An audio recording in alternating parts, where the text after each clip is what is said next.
आज मैं क्लिनिकली आपको एलएफटी देखना सिखाता हूँ। इसके लिए सबसे पहले हम कुछ पॉइंट्स में डिवाइड करेंगे। पहला पॉइंट है बिलीरुबिन। बिलीरुबिन में हम तीन चीज़ें देखते हैं, टोटल बिलीरुबिन, डायरेक्ट और इनडायरेक्ट बिलीरुबिन। डायरेक्ट बिलीरुबिन जिसे हम कॉन्जुगेटेड बिलीरुबिन कहते हैं, जिसे लीवर ने प्रोसेस कर लिया है। अनकॉन्जुगेटेड बिलीरुबिन यानी इनडायरेक्ट, जिसे लीवर ने अभी तक प्रोसेस नहीं किया है। इसका नॉर्मल रेंज होता है 0.1 से 0.3 तक और इनडायरेक्ट बिलीरुबिन का 0.2 से 0.8 तक होता है। इसमें हमें ध्यान ये रखना है कि यदि इनडायरेक्ट बढ़ा हुआ है तो प्री हेपेटिक प्रॉब्लम से रिलेटेड होता है और डायरेक्ट बिलीरुबिन बढ़ा हुआ है तो पोस्ट हेपेटिक प्रॉब्लम से रिलेटेड होता है। मतलब कि डायरेक्ट बढ़ा हुआ है तो किसी ऑब्स्ट्रक्शन, हेपेटिक या कोलेस्टेसिस के कारण बढ़ा हो सकता है। यदि इनडायरेक्ट बिलीरुबिन बढ़ा है तो किसी हिमोलाइसिस या गिलबर्ट सिंड्रोम में बढ़ा हुआ मिलता है। सेकंड पॉइंट में लीवर की हिपेटोसेलुलर इंटीग्रिटी देखेंगे। इसमें मेनली दो चीजें आती है, एसजीपीटी एंड एसजीओटी, यानी एएलटी एंड एएसटी। एएलटी याद रखेंगे जो लीवर के ज्यादा स्पेसिफिक है, एएसटी जो लीवर के स्पेसिफिक होने के साथ हार्ट और मसल में भी स्पेसिफिक होता है।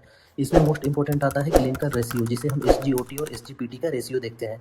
यदि एएलटी एएसटी से ज़्यादा हो यानी एसजीओटी एसजीपीटी रेशियो 1 से कम हो तो मोस्ट प्रोबेबली वायरल हेपेटाइटिस और फैटी लिवर के कंडीशन में होता है। यदि एएसटी एएलटी से ज़्यादा हो यानी एसजीओटी एसजीपीटी रेशियो 1 से ज़्यादा है तो most probably alcoholic liver disease में देखने को मिलता है। बट यदि इसके इंडिविजुअल रेशियो 1000 से ज़्यादा हो तो वह एक्यूट सीवियर हेपेटाइटिस में देखने को मिलता है। थर्ड पॉइंट में देखेंगे alkaline फोस्फेटेज, ALP and GGT. Alkaline फोस्फेटेज किसी भी तरह का ऑब्स्ट्रक्शन बताता है जो बिलियरी या बोन से रिलेटेड हो सकता है। जीजीटी जो लीवर स्पेसिफिक होती है, यदि इसका रेंज 2 गुना से ज्यादा बढ़ जाए तो इसको यहाँ सिग्निफिकेंट मानते हैं। यदि इंडिविजुअल एल्कलाइन फोस्फेटेज बढ़ा है तो मोस्ट प्रोबेबली बोन प्रॉब्लम की वजह से होता है और एल्कलाइन फोस्फेटेज के साथ यदि जीजीटी बढ़ा है तो मोस्ट प्रोबेबली वह लीवर बिलियरी ऑब्स्ट्रक्शन से होता है। और यदि जीजीटी बढ़ा हुआ है और एल्कलाइन फोस्फेटेज भी बढ़ा होता है, अगर जीजीटी का रेशियो ज्यादा है तो मोस्ट प्रोबेबली अल्कोहल कंजम्पशन की वजह से होता है। इसे हम एक्यूट लिवर डिजीज से रिलेटेड देखते हैं। अब फोर्थ पॉइंट में हम देखते हैं अल्ब्यूमिन और पीटीआईएनआर। अल्ब्यूमिन सिग्निफिकेंट होता है क्रोनिक लिवर डिजीज में,